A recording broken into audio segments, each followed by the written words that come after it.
Okay, hello. My name is Martin Lipscomb, and I'd like to welcome everyone to the second of two events that we're putting together to celebrate publication of the Routledge Handbook of Philosophy and Nursing. Thank you to everyone who's made time to be here today, and I know that people will be joining over the next couple of minutes. We are recording, and as per the previous event on the 16th of November, today's recording will, technical glitches notwithstanding, be available to view later on.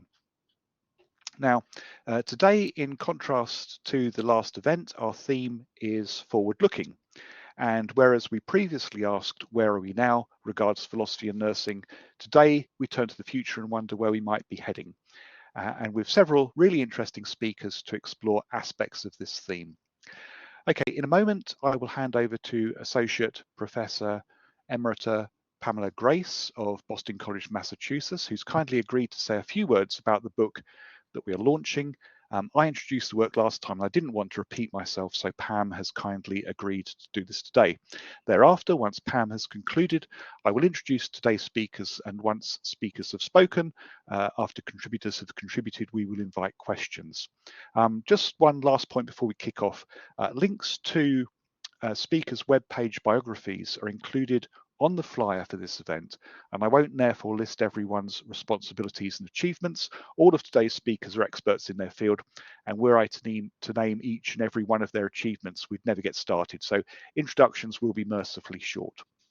Okay, just before we kick off, if everyone could check that their microphones are muted, and unless you're speaking, if you could turn your camera off, that'd be great.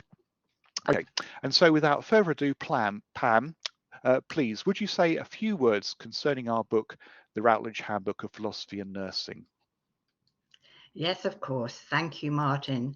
I was honoured to be asked to say a few words about this Handbook of Nursing and Philosophy. It is, to my mind, an incredible contemporary resource in philosophy, or on philosophy in and of nursing. It's truly international in scope, and it includes the perspectives of scholars from more than 15 countries around the globe. While I missed the first event of this book launch, I was able to view the video of the event and the discussions by the select chapter authors that were in that panel.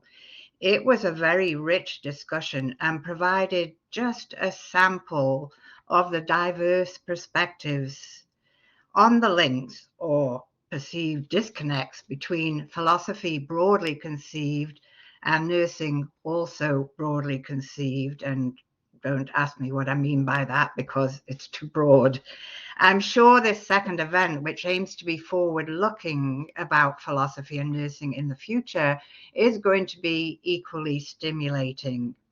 Martin has succeeded in what I would have thought an impossible task. When he told me there would be around 50 chapters, I nearly fell off my chair.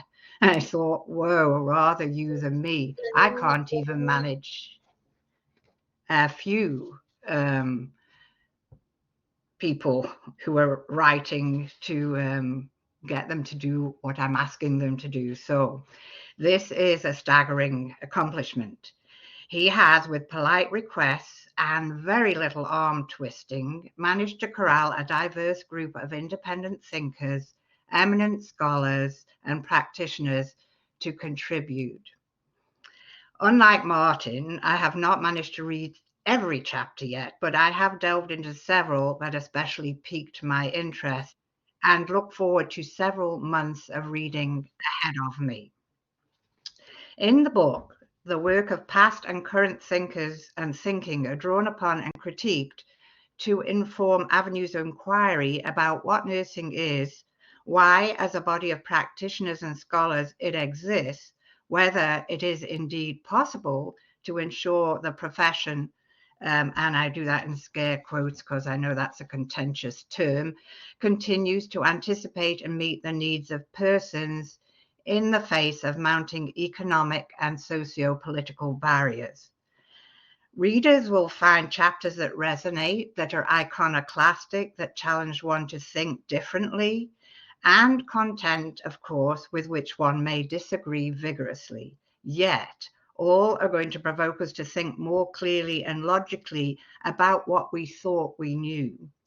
I wish I had had this to hand when teaching master's level and PhD students philosophy, philosophy of science, moral reasoning, and even more practically oriented clinical ethics. So, meanwhile, I look very much forward to hearing the forward thinking of the panel, Michael Traynor, Sally Thorne, John Paley, and Paul Snelling, about their contributions. And I'm now going to hand it back to Martin to introduce them. Thanks, Martin. Pam, thank you for your generous comments. I'm sorry you haven't had a chance to read the whole book yet, but there will be a test later on. And so to today's main event, Philosophy and Nursing the Next 10 Years. Our first speaker is Professor Michael Traynor, ex of Middlesex University. Michael is an independent scholar. He writes about UK nursing, and he is editor of Health, an interdisciplinary journal for the social study of health. In the Handbook, Michael's chapter 24, explored the promotion of resilience in nursing, reification, second order signification, and neoliberalism. However, today, Michael talks to the question, who are we? And this question he proposes must be answered before we can begin to think about where nursing will be or get to re-philosophical engagement, as well as questions about philosophy's negative, critical, or disruptive potential. Michael, over to you. Thank you, Martin, and thanks again for asking me to not only to give this talk, but to write the chapter. So Martin's questions to me were, would you hesitate a guess as to where nursing will be regards philosophy/philosophic engagement in 10 years' time?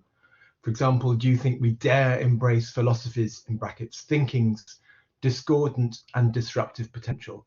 Or will ideational thought remain something of a backwater, assuming that it is? Where might we be heading?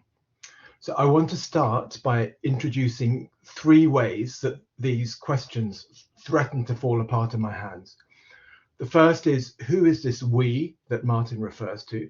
The second, what is this thing philosophy? Or rather, how do different groups promote the idea that philosophy might be useful? And third, what do we mean by the future, and specifically nursing in the future? So the first question, nursing and we. If there's a kind of metonymic claim here, then it very quickly fails. The label nursing covers many fields of work and describes those committed to and inhabiting each field. And they may well have competing interests and concerns. Think of the person on the board of a large healthcare provider, the person driving around the neighborhood, giving care to elderly people in their homes, or the specialist cancer practitioner, the civil servant representing the profession to governments or acting as a government's mouthpiece. These people are all nurses. We, in Martin's question, seems likely to be a group who are paid to prepare and educate nurses, or have been at some point, or rather, a group within this group. We may well be us, the people on this meeting. So the questions are meaningful, urgent even to us. Other groups will have different concerns. But if we think these questions are important to the profession as a whole, then we should make and take up opportunities to raise them, sometimes perhaps indirectly, within the arenas where these other types of nurses are working. Second, philosophy and its definitions. I looked to see who was defining philosophy. Instrumental and transferable skills are emphasized by those who need to justify their salaries. Here's one quote: philosophy uses the tools of logic and reason. It teaches critical thinking, close reading, clear writing, and logical analysis. And other definitions and promotions emphasize the types of topics that philosophy tends to focus on. I quote, general and fundamental questions concerning topics like existence, reason, knowledge, value, mind, and language. And some are more subjective, claiming that philosophy can develop self-knowledge. Martin, though, suggests we think of philosophy as synonymous with thinking, but crucially as discordant and disruptive. It's something you dare to embrace. So it is paradoxically a good thing to disrupt and sow discord.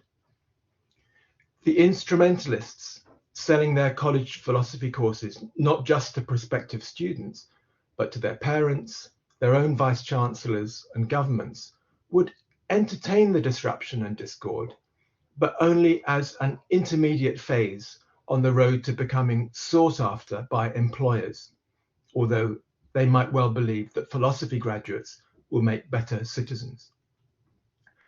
I presume that's more or less why space is made in nursing curricula for philosophy modules, because it might be welcomed that nurses in the workplace have some basic tools of ethical thinking and don't commit too slavishly, too thoughtlessly to a particular opinion when approaching the work. Lyotard, in The Postmodern Condition, uses the term performativity. He argues that in universities, the transmission of knowledge is no longer designed to train an elite capable of guiding the nation towards its emancipation, but to supply the system with players capable of acceptably fulfilling their roles at the pragmatic posts required by its institutions. 3, and finally, the future. So this leads us to the question, if philosophy's role in nurse education is to supply a quantity of something just sufficient to increase worker efficiency, but no more, then how does the profession advance? Or rather, which group decides what an advance looks like? Is the future a synonym for progress? I don't think many people believe this. The question about the future of nursing is really, how will various aspects of nursing, workforce configuration, education, research, respond to economic, social, and political forces and trends across the globe? The workforce can be characterized by migration and increased division of labor. And these two can both be understood as partly responses to shortages. Nurse shortages might in turn be a result of economic policy and waning commitment to state welfare, in some countries at least. If the shape of the profession is largely reactive to these forces, then perhaps the character and location of its preparation might be dragged behind it, like some dinosaur's tail. Did philosophy modules only appear in nurse preparation after nursing had its training moved into universities? I'm not sure I know the answer to that, but if nurse education one day slips out of universities under some kind of political pressure into unashamedly technical institutions with advanced simulations, might we expect the inclusion of modules aimed at developing ideational thought to disappear from the curriculum? Some writers see a much stronger future for nurses as highly agile and engaged social activists, and this kind of nurse would need a strong foundation in ideational thinking. And 400 people have ordered our book, so the future for now looks rosy. Thank you, Michael. Nicely provocative. Thank you very much. Our second speaker is Professor Emeritus Sally Thorne of the University of British Columbia. And among much else, Sally is also Editor-in-Chief of the journal Nursing Inquiry. In Chapter 2 of the Handbook, Sally wrote on the contribution of nursing theorists to nursing, and she develops this today when looking forwards. Sally questions whether or to what extent this movement as a philosophical enterprise served and continues to serve its purpose, or alternatively, did and does nursing theory distract from other important ontological and epistemological disciplinary questions. Sally, over to you. Thanks so much, Martin. And I just wanted to start looking backward before I look forward. I was lucky enough as a young master's student to learn from two brilliant nurse theorists, Rosemary Cammie and Margaret Campbell, names you aren't likely familiar with because Canadian nurse theorists did not publish their work in the form of named theories. Nevertheless, Rose and Margaret got their hands on class notes from friends who'd taken Dorothy Johnson's UCLA Master's Theory course in the 1970s and became intrigued by the possibilities for nursing's take on human complexity. They drew on von Bertalanffy's general systems theory and Lewin's field theory to make sense of the persons nursing serves as systems interacting components in an evolving relationship with a wider environment that impacts on that person's health.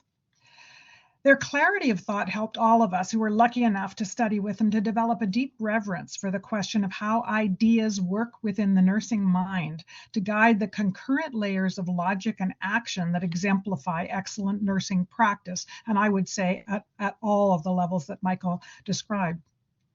And although their writings on these ideas remain only as very minor footnotes on the history of nursing conceptual models, they opened up a space for seeing the future of nursing theorizing far beyond just building and marketing the frameworks that would ultimately organize and taxonomize disciplinary knowledge. They encouraged us to think into the realm of considering the deeper questions of how nursing thinks, and what role our disciplinary ideas have in guiding the thought structures with which we convey our distinctive mandate to the wider universe.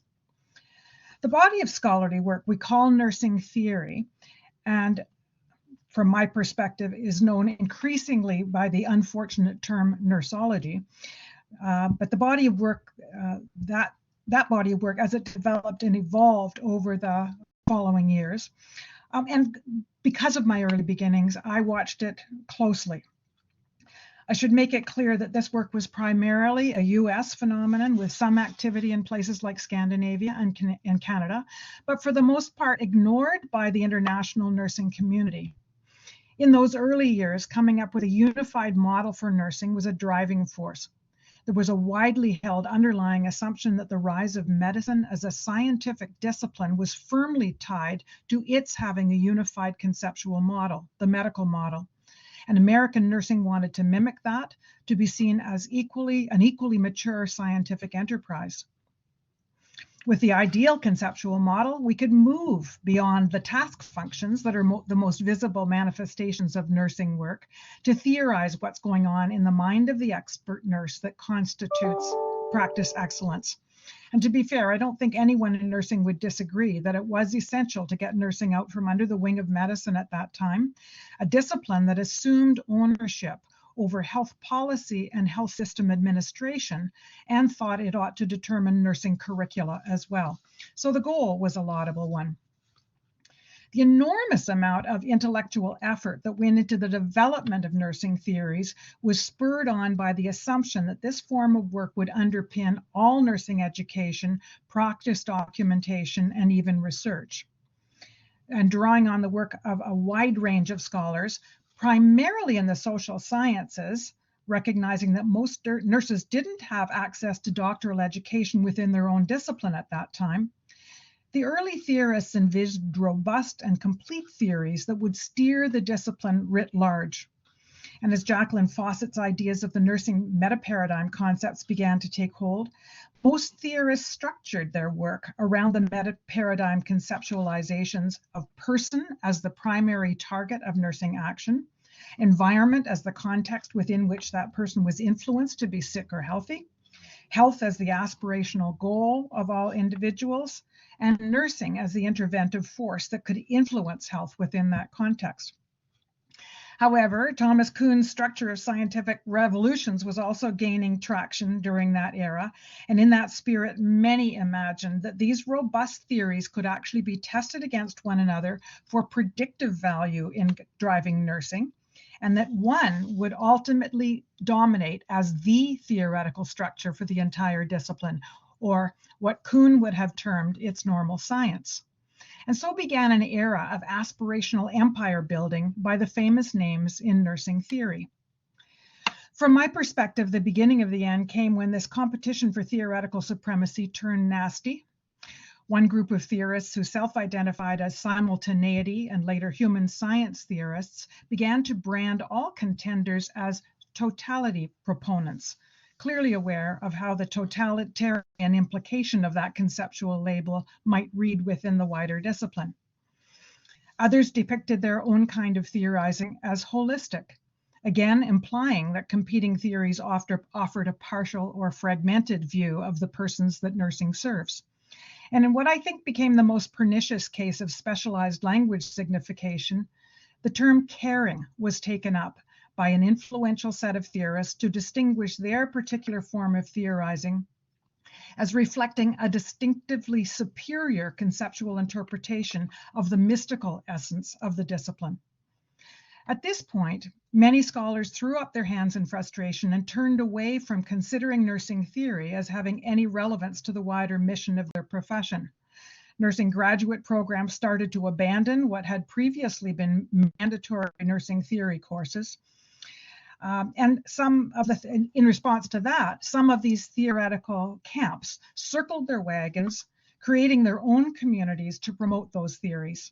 And in this manner, engaging primarily with adherents and discrediting their opponents, they became stagnant, unable to look beyond their theoretical standpoints, marketing rather than critically reflecting on their claims. On one memorable occasion, a prominent nurse theorist, who shall remain nameless, was invited to present at one of June Kikuchi's annual Philosophy in the Nurse's World invitational gatherings. When someone in the audience posed a somewhat philosophical question, she turned to the doctoral student she'd brought along with her and asked, "What do I think of that?" Perhaps had these early theorists gone a different path, had they studied philosophy rather than social science in their formative scholarly years, or had they recognized the relevance of philosophy to the fundamental questions they claimed to be wrestling with, that enormous brain power might have been applied to a more sustained and productive form of scholarly enterprise. Paradoxically, in countries where nursing came much later into the universities, nursing philosophy did take hold much more quickly. But the two species of scholarship rarely came into conversation with one another. And in that light, I want to ensure that we in the philosophy community take heed of that lesson and ensure that we do not become insular. This new handbook really does represent a diversity of voices, including newer and more established scholars from a wide range of social justice and philosophical lenses. However, as was pointed out to me last week, if all you noticed was the visual representation of 5 faces on the flyer for this gathering, you might reasonably have assumed that what was most meaningful and important in nursing philosophy was the work of older white nurses. I can assure you, however, that it's not. And what I see as the most profound contributions to where nursing thinking is evolving rests very much in the hands of an amazing group of newer and edgier scholars like Ishmaelia D'Souza, Chloe Crosschild, Jessica Dillard-Wright, Favorite Iradukunda, Ruth D'Souza, Claire Valderrama Wallace, to name just a few of those that are included in this collection. So to conclude, where the nursing theory movement went wrong and where we in the nursing philosophy movement must not go wrong lies in the failure to listen carefully to all of the voices. Thanks. Thank you, Sally. That was really interesting and followed nicely, I think, on from Michael's contribution. Our third speaker today is John Paley, another widely published independent scholar. In chapter 43 of the handbook, John critically explored concept analysis. However, today he talks to a little known and new development, the de-ontologizing movement, a movement that I managed to misspell on the flyer. John asks whether this movement has any prospect of acquiring support in nursing. John, over to you. Thanks for the introduction, Martin, and thank you for the invitation to contribute to the chapter in the first place. Actually, I think Sally's talk follows on from Michael's. I think mine follows on from hers. my chapter on concept analysis, I think I'm not going to talk about the actual detailed content of that, but to take concept analysis as an interesting and prominent example of a pattern which I think is actually quite marked in the history of the nursing literature, in that it demonstrates an openness to assimilating ideas from other disciplines. In this case, of course, philosophy. That's what Walker and Avant did in the early 80s, was to go away and read some analytical philosophy, come back with it, so to speak, make some adjustments, and then launch it into nursing. And it's now become obviously a very well-established genre in the literature. And I'm going to take that as a template to look at a few more specific ideas, rather than just philosophy in general, and where philosophy kind of overlaps with the kind of theory that Sally's just been talking about. As Sally said, if we go back to the early days of nursing as a university-based academic discipline, the books of nursing theory, which I think of as appearing through the 70s, all share a particular feature, which is that they draw heavily on two things, I think, that were very much around at the time in other disciplines. One, as she mentioned, was systems theory. The von Boesel-Lamphy book had just been published in English, or not long before. And the other, humanistic psychology, Likert, McGregor, Maslow, later Carl Rogers. So those books were basically, most of them were permutations of systems theory and humanistic psychology in varying dollops. Moving on from there into the 80s, we get concept analysis and then phenomenology. Nursing very quick off the mark to introduce phenomenology as a basis for qualitative research, quickly followed by hermeneutics, a related but slightly different development.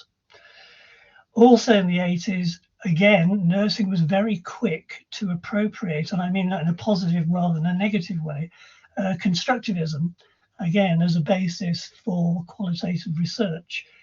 One of three disciplines in the 80s which picked up that particular ball and ran with it on the back of naturalistic inquiry, which rendered constructivism, as it then wasn't called, as canonical. Following on, of course, more recently, we've had the kind of things that again, Sally's been referring to. I thought of feminist ethics in particular, not surprisingly, given the gender distribution in nursing. And more recently still, decolonial thinking and intersectionality. I'm mentioning all this because I think for me, there are two more ideas around at the moment, which I think will be an interesting test case for the degree to which nursing is opening up in the way that Sally has suggested. One is post-humanist, post-qualitative ways of thinking about qualitative research. That's already appearing in the nursing literature. In fact, there was a paper released online in Nursing Inquiry only a month ago, I think, which did exactly that. And the other one is this D-ontology, not deontology. I'm not talking about ethics. And that's a reference to a group of writers who've been called de-ontologizers. Mainly, it has to be said by people who disagree with them, so there's a slightly sort of dismissive flavor to it. But the deontologizers are people who are suggesting that what is effectively a 40-year plus orthodoxy can be dispensed with. And that orthodoxy is that before, well, as a necessary preliminary, shall we say, to social theory or social research, we have to have formulated ontological beliefs or premises or principles or axioms. They're called different things. And of course, epistemological beliefs as well, and axiological. Whether they take the form of a paradigm or not, this is still a matter of urgency, that you need to have established your ontological premises before you get stuck into research. And they're saying, actually, this necessary preliminary isn't necessary. And in fact, we'd be better off without it. And I'm interested in this one in particular because, as it's turned out, I'm a deontologizer myself. I only learned this recently. I'm a deontologizer because I'm currently writing a book which says exactly this, takes the same line, that the idea that we should have ontological beliefs firmly in place before we take up the actual research practice, this is an idea that can be dispensed with, and in fact we will be better off without it. And the deontologizer's reasons for thinking this vary, but mine is that the sentences that we are offered to give voice to these ontological beliefs, things like there is a single objective reality, or there are multiple constructed realities, and all their many variants, these sentences don't actually make sense. And I mean that not in a figurative or metaphorical sense, but in a prosaic and very literal sense. They do not literally make sense. And a lot of the book is about that and trying to show how it might be true. So the question I've been asking myself of late is, to what extent is this development and the others that I referred to, or one of them that I referred to what extent in 10 years' time, when we look back, will it look like a passing fancy, a passing fad, a blip that never came to anything? And to what extent did it develop into something which, if it comes to fruition, would actually be a fairly significant revolution, overturning this 40-year-old orthodoxy? And we can ask the same question about nursing. To what extent is nursing likely to pick up this ball and run with it? And I think there are reasons for optimism and pessimism. On the optimistic side, nursing has got this very strong track record of assimilating interesting new ideas and putting them to work. On the pessimistic side, it's a 40-year orthodoxy, and people will be reluctant to let go of some of the things that they are invested in. Ontology of nursing practice, ontological caring, and so forth. That's just 3 things I saw today. So I'm going to stop there and leave you with that open question. I haven't got an answer. It's just a really interesting question. Thank you, John. And another discussion talk nicely following on, which is pleasing. And the way that nursing as a discipline takes up, uses ideas from outside of nursing, I've always thought is worth considering. In chapter 7 of the handbook, Principal Lecturer Paul Snelling of Worcester University discussed normative moral theory and nursing practice. However, today, as the last of our speakers, Paul asks what might be a profoundly disturbing question, or indeed set of questions, and he asks, it's 2033, who has read our book, and indeed, why would they? Paul, over to you. Thank you. Hope you can hear me okay. After those higher level and fascinating presentations, I'm going to conclude things a little more gently with some observations and questions, not about what we are thinking about, but how we are talking to others. If you type philosophy of nursing into Amazon, you actually don't get much. There's this book. There's the introductory book by Stephen Edwards that many of us are familiar with, and Steve is much missed. There's Mark Reichard's book on nursing knowledge, a book by David Seedhouse, which is really about ethics. There are some books on philosophies for advanced nursing practice and doctoral study, and a few collections, but many of these are pretty dated.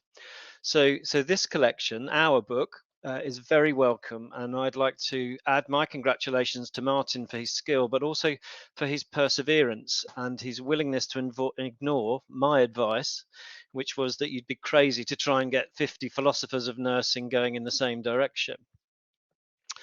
In his introduction, Martin says this: If the ideas and arguments here appeal to readers, and if engagement encourages or spurs on thinking, further reading and conversation, this book will be deemed a success. So my question is this too modest? In 2033, how could we evaluate these ambitions? Wisely, Martin doesn't specify how many readers, though the publisher may have a number in mind. Their criterion for success is likely to be commercial rather than educational or practice-based. They'll want to profit for their limited amount of input. So for turning our words, edited by Martin, into a PDF, that will cost you £40 as an ebook. If you ask Routledge to print the PDF onto 250 odd pieces of paper and glue them between two stiff pieces of card, that will cost you 200 quid. That's not a dig at Routledge, by the way. Other publishers charge the same.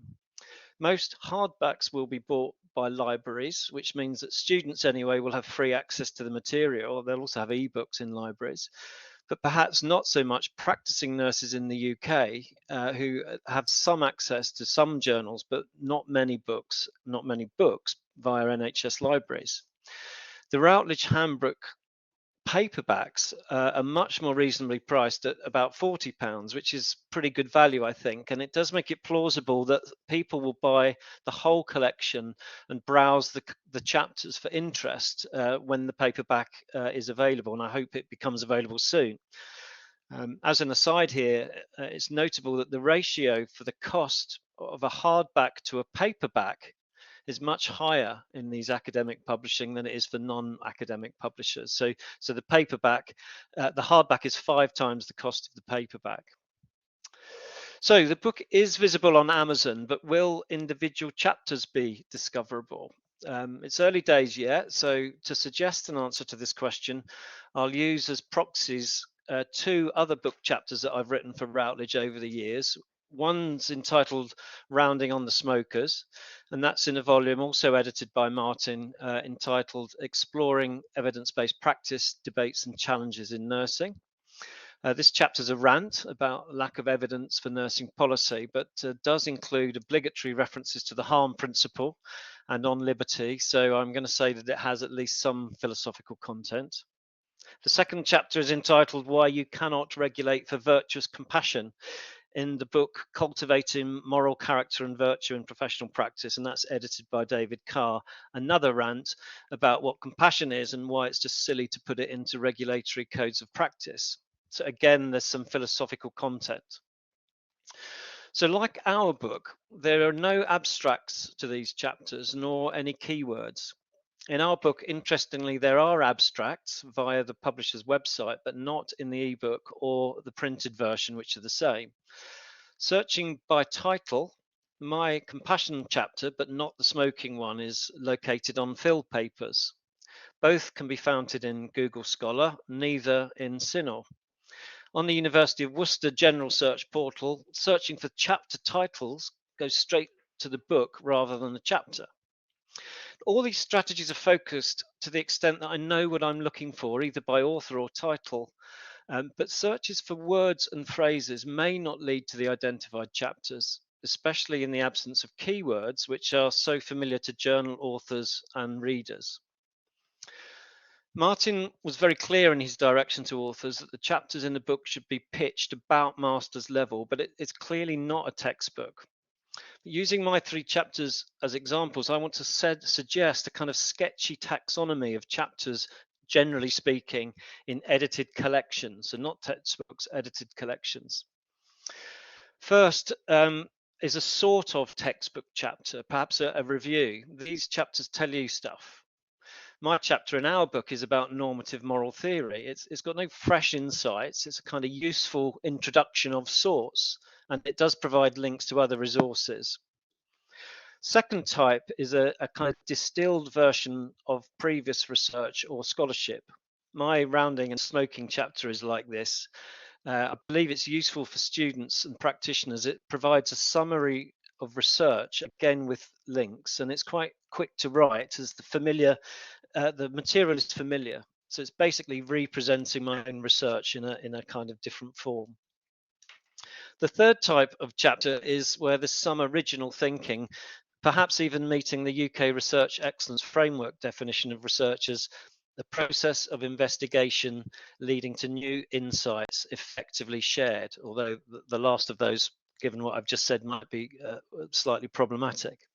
So my regulation of compassion chapter likely meets this criterion, albeit not to a very high level.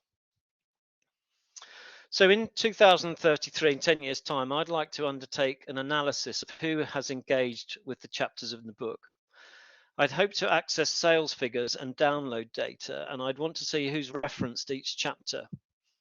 Google Scholar links outputs with PhD and master's theses, and though this is interesting, it can give a somewhat inflated number of references compared with other sources like Scopus. However, I have used Google Scholar to look at the references for Martin's book, which is now nearly 10 years old, well, 7 years old, exploring evidence-based practice.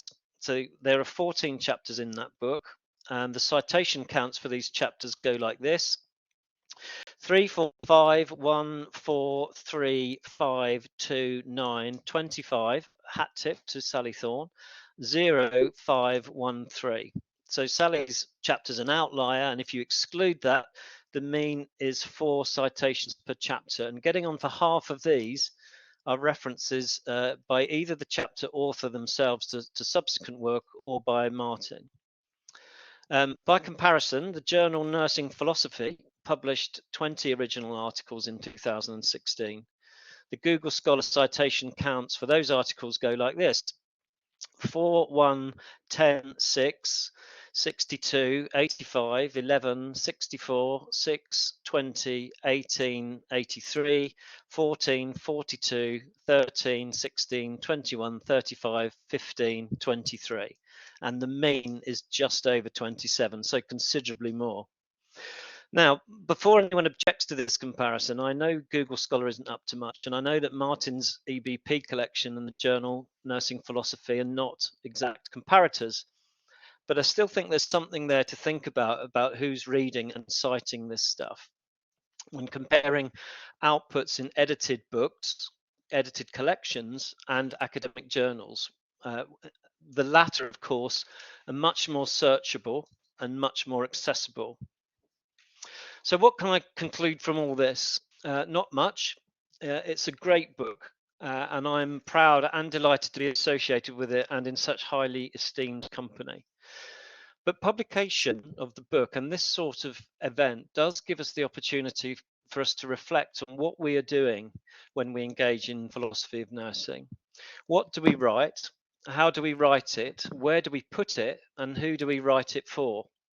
And of course, the elephant in the room, does it make a difference to nursing practice? And if it did, how would we know? These are perhaps questions that could be addressed in a further collection. Thank you. Thank you, Paul. And what nurses read and how they read it is clearly a really interesting topic. Okay, 4 great contributions. Thank you very much. Great. We'll now move to take questions. And so please, if you have a question for any of our speakers, don't be shy to ask. If you'd like to pose a question, you can either use the button at the bottom of the screen to raise an electronic hand, and then I'll make you a presenter so you can speak more easily. Or if you'd prefer, type a question into the chat box. And I think most importantly, if I missed your hand or your question, please do repeat it. I'll obviously try not to miss anything. However, mistakes can be made. And whilst you're thinking of questions that you might like to ask, I know we've got some have already been considered. Annette Brown or Colleen, do you want to, Anita, I see your hand up. I'll get back in a second. Annette, are you there? Do you want to pose your question? Or Colleen? Nope. Okay. Anita, let me just make you a presenter and then you can ask your question. Okay, Anita, you can unmute and speak. Okay, thank you. I have a question about theory and research. You know, we always teach that the theory should come first, but in reality, when you work with students, they have a project they want to do, and then they search for the theory that underpins it. I wonder if someone could give kind of a philosophical answer to, must we stick to theoretical thinking first, or can we have a project that we want to do to better patient care and look for the theory to fit? Who would like to come in on that one? That could actually be answered by several people. Sally. Well, as some of you know, I would have a very strong bias about that. I've been very concerned about theory being the thing that drives nursing research when nursing is such an applied and practiced discipline. We have very real, complex, messy problems in the real world, and it's the nature of those problems that I think guides us. Now, when we do that, nurses do bring in a repertoire of various ways of thinking about those problems, which can be articulated philosophically or theoretically, and it's helpful for them to lay out and critically reflect on those positions as they go forward.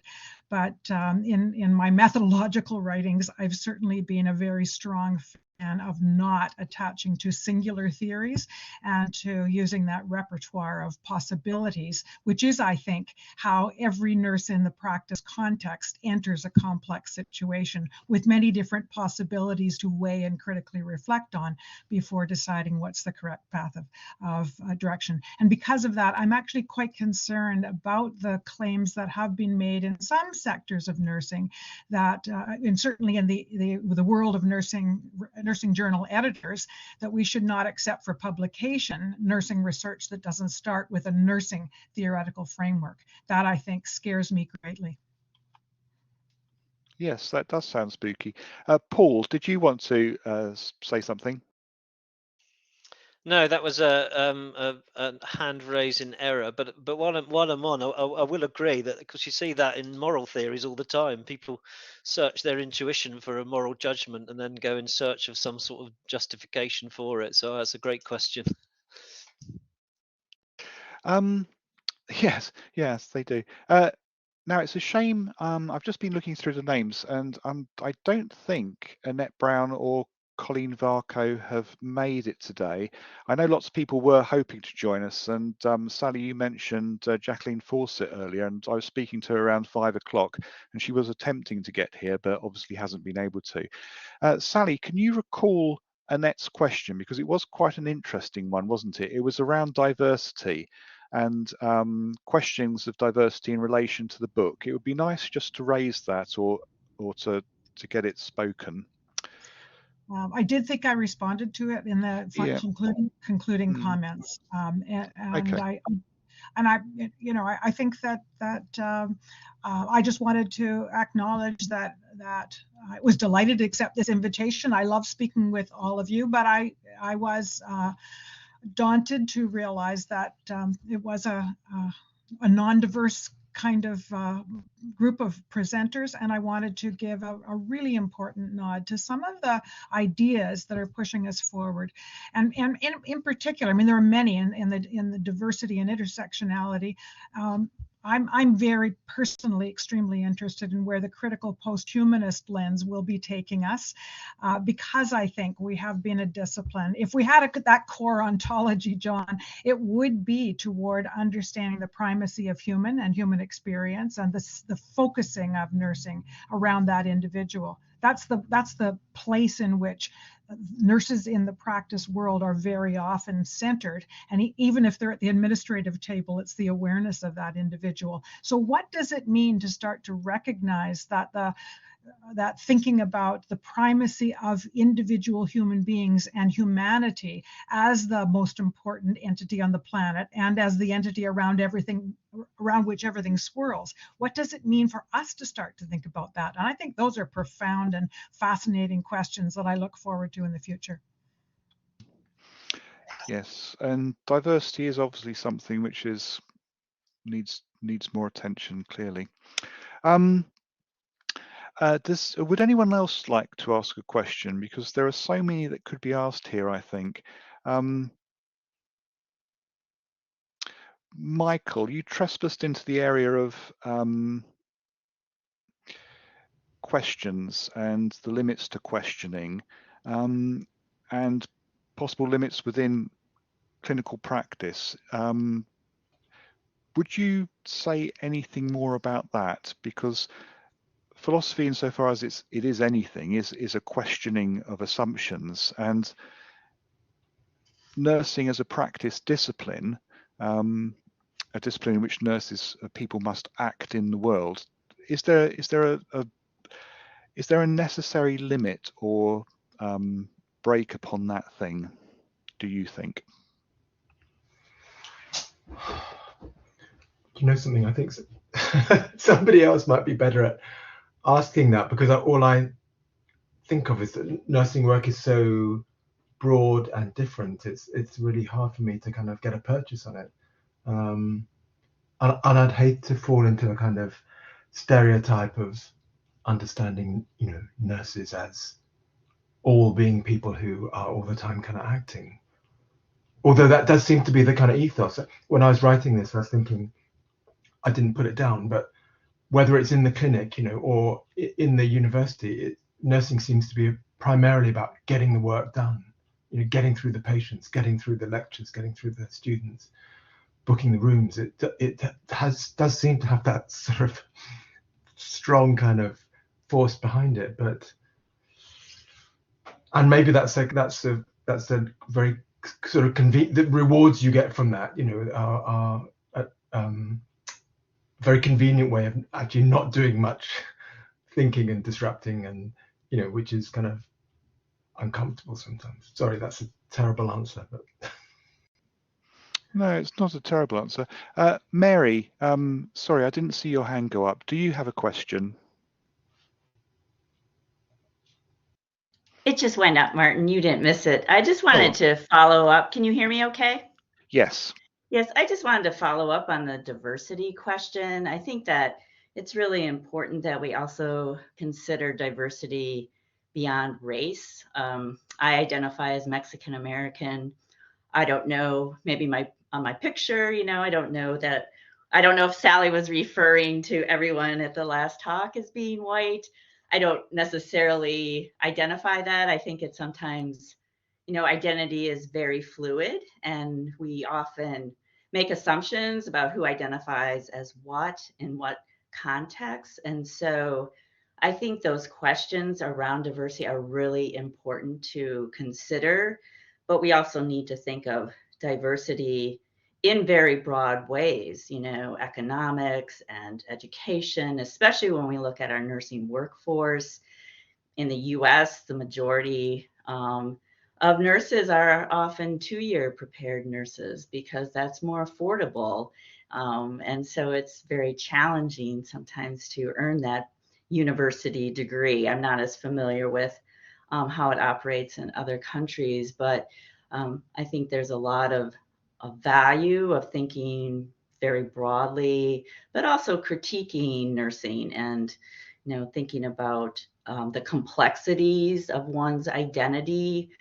This is something that I and my colleagues have written about extensively, that, you know, identity itself is very fluid and shifts over time and context. So I just wanted to make that comment. Thank you, Martin. Yes, and diversity takes many forms, doesn't it? I'm always struck by, for me, a certain homogeny within nursing's literature. It does tend, it shares my views. It's liberal, it's progressive, it's broadly secular. And I sometimes wonder whether that covers where all nurses are. There are lots of ways of thinking about diversity. Okay. Who else would like to comment or have a question? And whilst people are thinking, oh, here we are. Freya Collier-Sewell says, I wonder if anyone could say a bit about the rise of the term nursing science. I think perhaps this is a US term, but I wonder what it does or doesn't do for nursing scholarship research. Sally, I think this must be your area. Oops. There we are. Yeah, I do think that term came into vogue during that same period of time. I was referencing the need for the unifying model and the need for the scientific basis. And I obviously, as a researcher myself, I take the idea that there is a form of science that we engage in. At the same time, I think that form of science holds different motivations and intentions and directions than we would typically think of as conventional, formal, liberal materials kinds of science. And I think it can get in our way because it serves to separate out the researchers from the practitioners. I do think that scientific inquiry, in the sense of posing problems and finding ways through to solving them, is characteristic of all excellent nurses.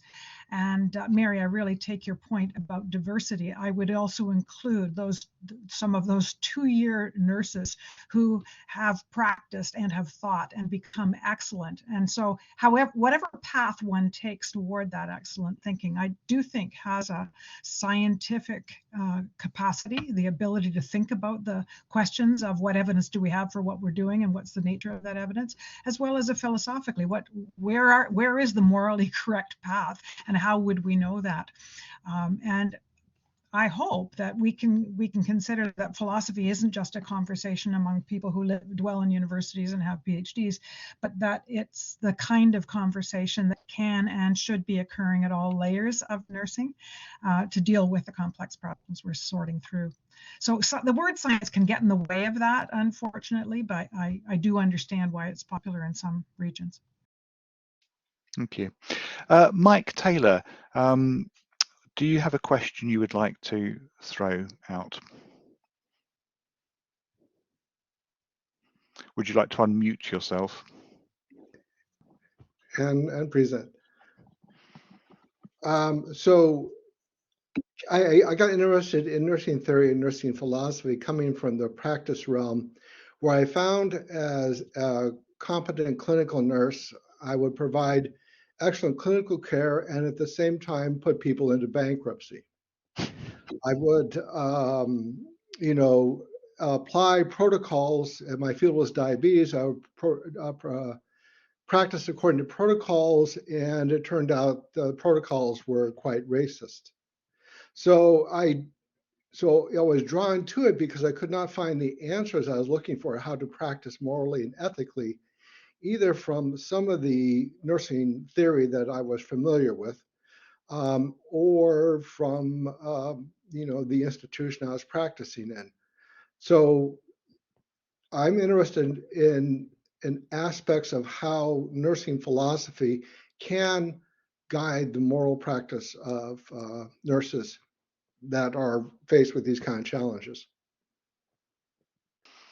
That is a very, very tricky question. Paul, would you like to hazard an answer?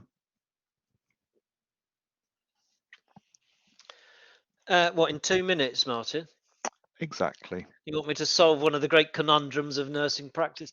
I think it's an excellent question, and it does speak to what I was trying to hint at, which is who's reading this stuff.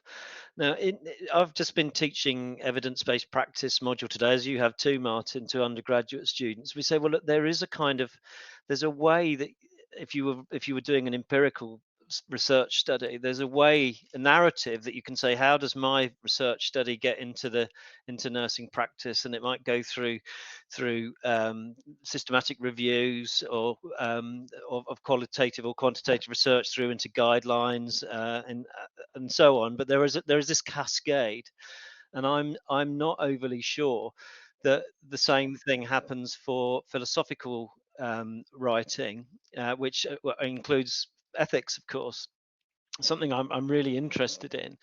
So are there kind of ethical guidelines? Well, there are some, but of course what ethical guidelines what nurses understand them is codes of ethics, and they're no good for this at all. They're pretty much well, some are better than others, in truth. In the UK, our code is a very, look, you've got to do this or you're in trouble sort of code. So I don't know the answer how except on the individual level. And that's, I think, the distinction sometimes between evidence-based practice and philosophy/ethical-based practice, is that there's more of an emphasis on the individual practitioner to read the studies and the books and the empirical studies as well in ethics and philosophy, and to use that thinking to help your own practice. I think there's more of an emphasis for that in our type of research than there is in empirical research, putting aside the kind of the special case of codes of ethics, which are different in different jurisdictions.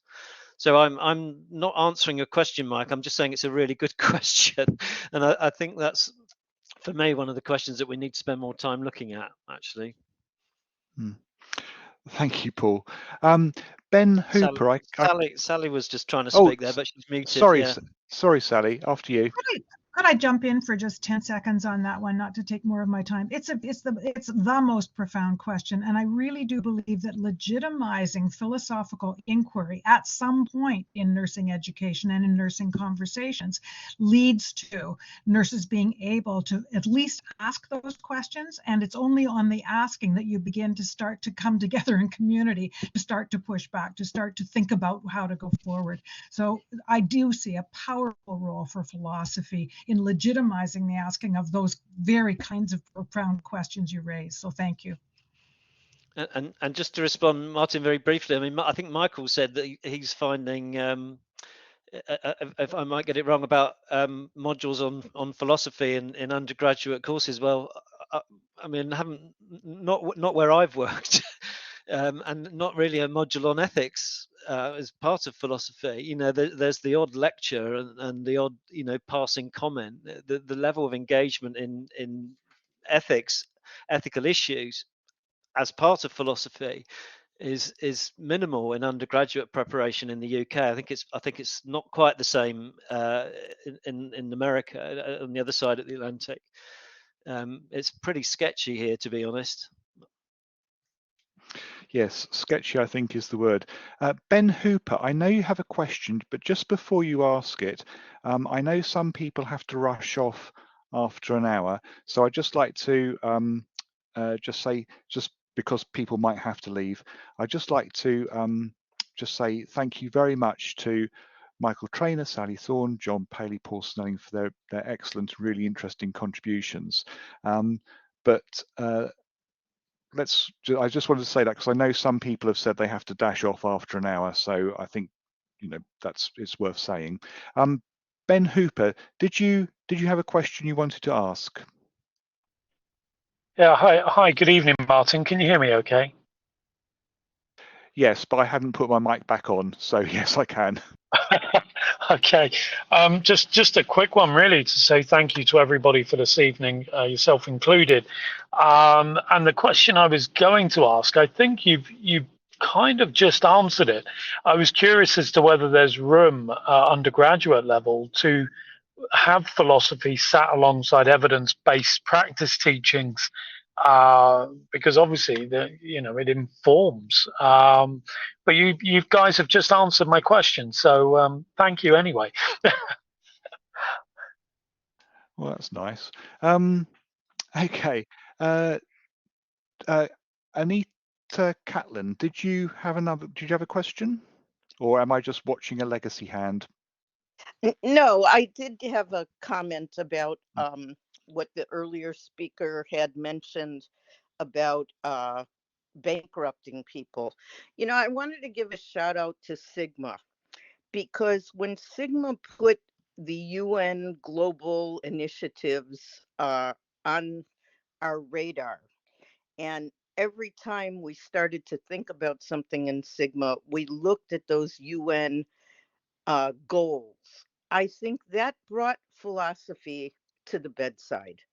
I think that all of us, in my Sigma chapter, when we're delivering care to an individual patient, we've learned to think beyond to the broader community and the broader world because of those global initiatives. And I just wanted to call that out, that's how, at least at this part of the United States, that's how we were brought into philosophy if we didn't have it in our graduate programs. Thank you. And Sigma is a group I need to spend more time looking at. It's not then they're not they, yes. Thank you for that. Let me just have a look for other questions in case I've missed anything.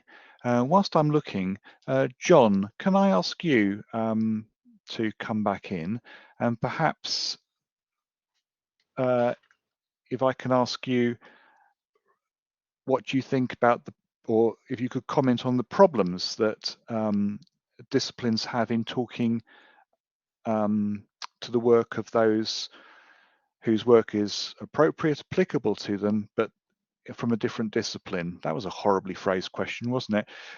I have an interest in how difficult it is to access the work of people working in other disciplines, to take those ideas and to bring them back in, because that encounters problems. And you were talking about the deontologizing movement, although I might have just mispronounced that again. Would you say anything about the difficulty of cross-disciplinary talk? Yeah, I mean, I think there are, as with the question that I asked at the end of my talk, there are kind of reasons for optimism and reasons for pessimism. I'm assuming you're talking about nurses exploiting ideas from elsewhere. Yes. Yeah, you're not talking about my position, which is outside nursing looking in. Yeah, no, exploiting ideas from elsewhere. Yeah, I mean, I think there's been a trajectory there over time. I remember when I first started contributing to the nursing literature, there was a lot of distrust about borrowed knowledge, for example, and a sense of some authors wanting to kind of keep the drawbridge up and the portcullis firmly down. I think a lot of that is opening up, and I think that Sally's right to say that the future is in the hands of those younger writers who will be less invested in the old stuff that's accumulated over that period of time. A lot of the original nursing theory, again, as Sally rightly said, has sort of become moribund. It hasn't actually developed. It's just kind of pretty much stuck there, which is why I think the idea of new ideas coming in is so interesting. But I also think that there is a kind of inertia that will remain. I've always liked, I think it was Planck's comment about science advancing one funeral at a time. And I think there's a certain kind of, I mean, not in a literal sense of funeral and people dying, but there's a kind of kernel of truth in that it will be a new generation that actually exploits these ideas rather than the older one. Thank you. Anita Caitlin, did you have a question? I might have seen a little hand next to your name, or I might have misseen that. If you have a question, you need to unmute. Maybe I missaw. Okay. Okay. Aminat, would you like to pose a question? Yes, thank you so much for organizing this. I just want to ask a quick question about the use of technology in nursing. And I'm just wondering if the use and application of technology, for instance, the use of artificial intelligence and probably the use of robots, will affect the way nursing, the philosophy of nursing. That's my question. That's a very difficult question to answer, but does fit the theme of today, which is forward-looking. So thank you for that. Would any of the presenters dare to hazard a guess on how artificial intelligence might, rolling forwards, impact on how we think about thinking in nursing. That is a very tricky question. Sally.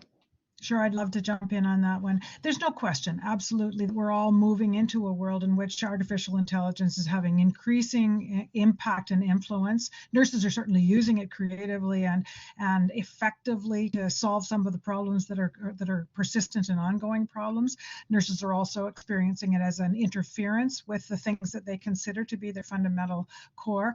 But I think that as it goes forward, we must make absolutely sure that the discipline does not focus on working thoughtfully with technologies outside of the context of the question of why they're doing that, and going back to thinking about what is the fundamental purpose of the discipline. Why does the world have nursing?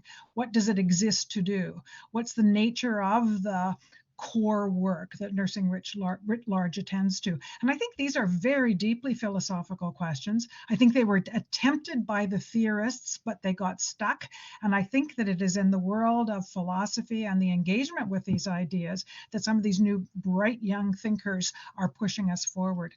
So I think that technology is pushing us to move faster and more fully into understanding the profound relevance of philosophy for our discipline. Thank you, Sally. Okay. Would the people presenting like to make any final comments? Michael, John, Sally, Paul, is there anything you'd like to say before we move to round out?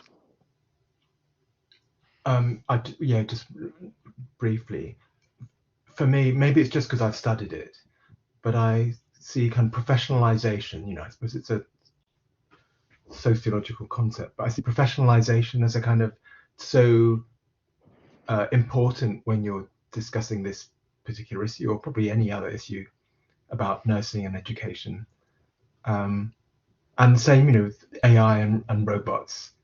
I think immediately of its effect on the concept of a profession and the people within that profession, on their sort of self-concept. So yeah, I just see that as you know, we haven't addressed it sort of centrally, but I see it as you know, as wrapped around this whole debate in a way. So yeah. Okay, a sociological concept, but one that many nurses approach morally, ethically, evaluatively, I think. Yeah, no, for sure. Sally, final words? I've said lots, and I appreciate the opportunity. I appreciate the opportunity to be here with people getting at some of the tricky ideas. And some of the questions that have been posed are profound and important ones that I, for one, will continue to think about. Thank you, Sally. One of the things you said earlier was about talking and community, and I think that's a really interesting idea. I always think, however, when people talk, that the community might be quite diverse, and that diversity then becomes obvious. I think that's an interesting issue. John, any final comments at all? It's not obligatory. Yeah, just one. I've ever since it was asked, I've been thinking about I think it was the first or one of the first two questions about theory, the relation between theory and research, and you know what comes first and all of that. And I was going to jump in then, and then for some reason I didn't. I'm sure I have my reasons. But my thought was I'd like to hear another term in that question, and that's model. And I don't mean model in the old sort of traditional nursing theory sense, you know, nursing concepts and models and stuff, but in the more modern philosophy of science sense, in which models kind of mediate between theory and what you do with the data. In fact, you have data models as well. And that led me to a more general thought that one of the things I would really like to see developed in nursing, and actually quite a few other disciplines as well, is a more sophisticated understanding of the philosophy of science.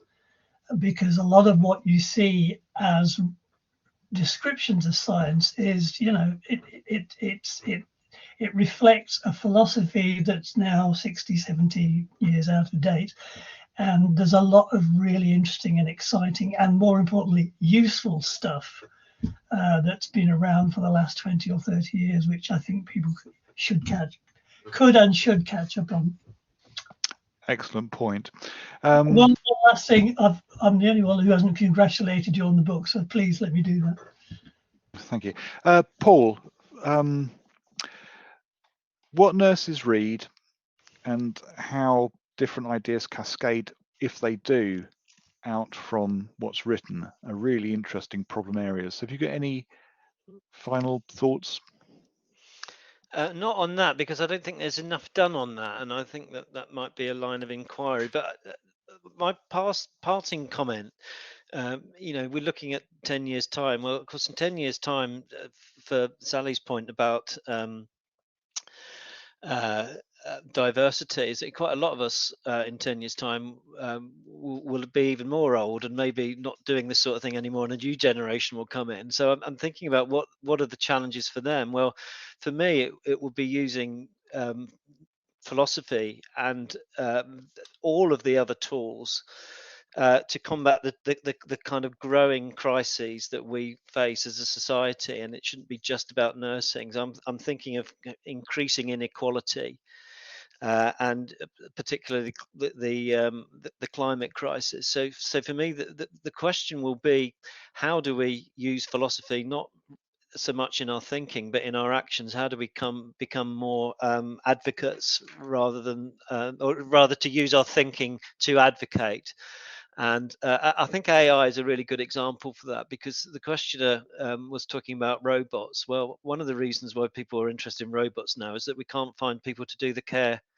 So if we were to say, look, let's embrace robots, it would be accepting that there's a difference between saying, look, we'll use them because we have to, or we use them because we choose to. And I'd want to see nursing philosophy to be much more as an advocate for things, rather than a response to pragmatic things and to forces that are outside our control. I'd like to see us try to shape those forces.